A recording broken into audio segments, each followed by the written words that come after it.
Hello friends, welcome to another video from Btech. So this time I have come up with a new complex circuit number 3, and you can see here many current sources are there and one voltage source is there, and here this 0.03 Vx and 80 Iy both are dependent sources, dependent current source and dependent voltage source. So this seems to be much complex, and let us solve this very easily using Kcl method.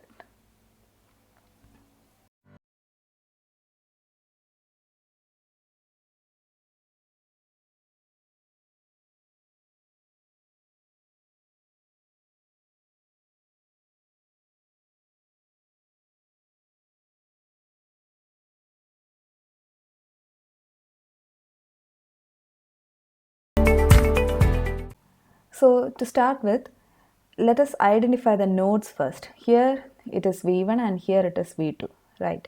So from this node point, you can see 4 branches coming out. Here the current direction is given, which is getting inside the node. And here also the direction is given, which is away from the node. And here nothing is given, so let us take it away. If no direction is given, just give a outward direction from the node, outwards, away from the node. Okay, so here also it is away from the node. And now let's form the KCL at node 1. And node 1 you have the voltage V1. Okay, and here there you can see 1 incoming and 3 outgoing. So 3 outgoing, we should have positive brackets for 3 outgoing, and for 1 incoming you should have a negative bracket. Incoming needs a negative sign. Okay, so the positive, let's take this one, 0.03 Vx. That is the current value. Okay, 0.03 Vx is, it indicates a current, so I should write it as such, that is 0.03 Vx. And next arrow is we have to write the current through this 20 ohm. So the potential difference across 20 ohm is V1 minus V2 divided by 20. And here the next current which passes through the 100 ohm. So it is V1 minus, what's the voltage here? It is the reference voltage, which is Vz equal to 0. So V1 minus 0 by 100. Okay, so V1 minus 0 by 100. And finally, incoming current. What is the incoming current? It is given as 0.4 ampere. Okay, now here in this equation we have V1, V2 and Vx as unknown values. Okay, so what is Vx actually? Vx in the circuit, it is given that Vx is the potential between 20 ohm resistor, isn't it? And now 20 ohm is connected in between V1 and V2. So we can also have it Vx as, Vx is V1 minus V2. Okay, the potential difference between V1 and V2 is given as Vx. Okay, so why not we substitute this Vx with V1 minus V2. So it becomes 0.03 into V1 minus V2, bracket close, plus the same, plus V1 by 100 equal to 0.4. Always keep your constants in the RHS. Okay, now taking V1 as common, here you have 0.03 plus 1 by 20, and when I take V2 as common, that is here I have a V2 and here also another V2. So I think negative V2 both in both variable V2 has a negative sign, so take negative V2 outside and you will have 0.03 plus 1 by 20. Okay, you have another term common for V1, okay, that is 1 by 100. Anyway, making it short, we get, so here is a reduced equation, that is 0.09 V1 minus 0.08 V2 equal to 0.4. Mark it as equation number 1. Fine. Now let's move on to the next node, which is that V2. Okay, so V2, there you have 1, 2, 3 branches coming out, and one branch is given its direction to be downwards, and it is marked as Iy. Okay, Iy is the current that passes through 40 ohms, and what about this branch? Here also the direction is given because we have already marked in the last session, that is KCL, right? KCL at node 1, isn't it? So here the current is incoming, and here we do not know the current direction, so always keep a outside current. Keep an outside current. Now you have got 3 branches. Now we are forming the KCL at node 2. And KCL at node 2, here you can see 2 outgoing currents and 1 incoming current. So 2 positive brackets and 1 negative bracket equals 0. So the first current is IY and the second outgoing current is V2 minus V3 by 40, isn't it? The potential difference across 40 divided by 40 ohm will give you the current through the 40 ohm, isn't it? And what about the next current? It is V1 minus V2 by 20, because the current direction is from left to right. So left side potential, which is V1 minus right side potential divided by 20.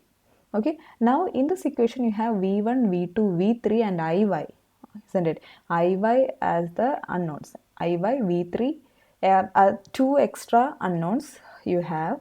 So let's make it in the form of or let write this IY and V3 in terms of V1 and V2. How can we write that?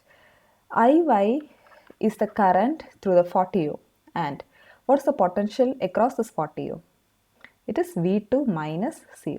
So IY is actually V2 minus 0 by 40. So IY is V2 by 40. Okay. Now IY is written in terms of V2, and what is V3?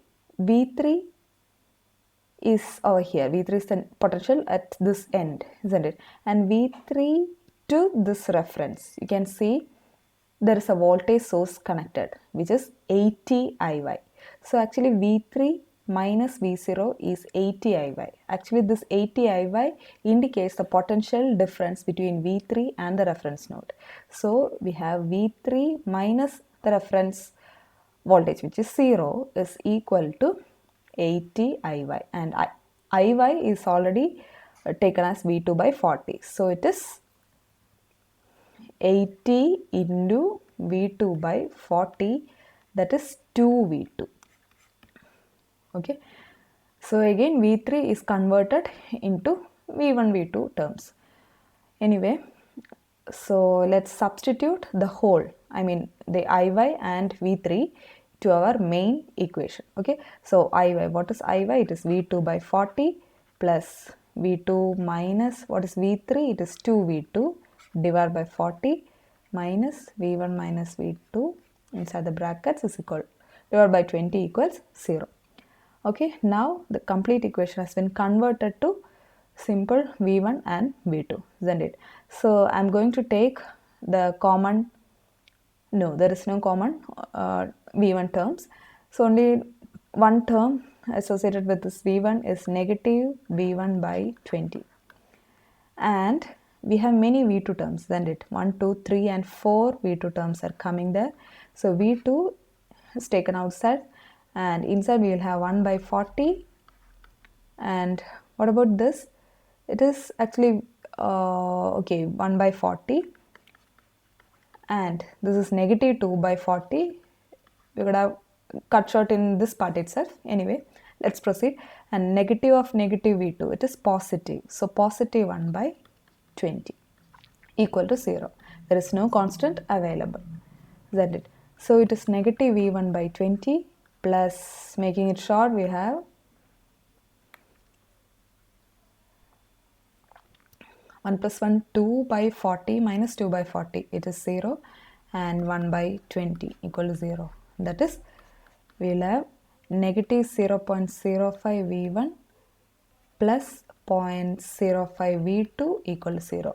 There goes the equation number 2. So these are the two equations which is in two variables. So using calculator you can solve it. So let's see. So it is V1 is equal to 40 volt and V2 is also equal to 40 volts. Okay. So here comes your answer. V1 and V2 are ready. So it is that simple. means you just need to understand what these dependent source means. That is, here the dependent source is connected between one terminal and a reference node, so it indicates the potential at this node. Okay, and again about this current source, here it is, since it is current and we are dealing with current law, Kirchhoff's current law, there is nothing to be worried about this 0.03 Vx. We can directly substitute in the KCL equation. So that's it. So if you like this session, please do like, share and subscribe the video. Till we meet in the next class, this is Minu signing off. Thank you and take care.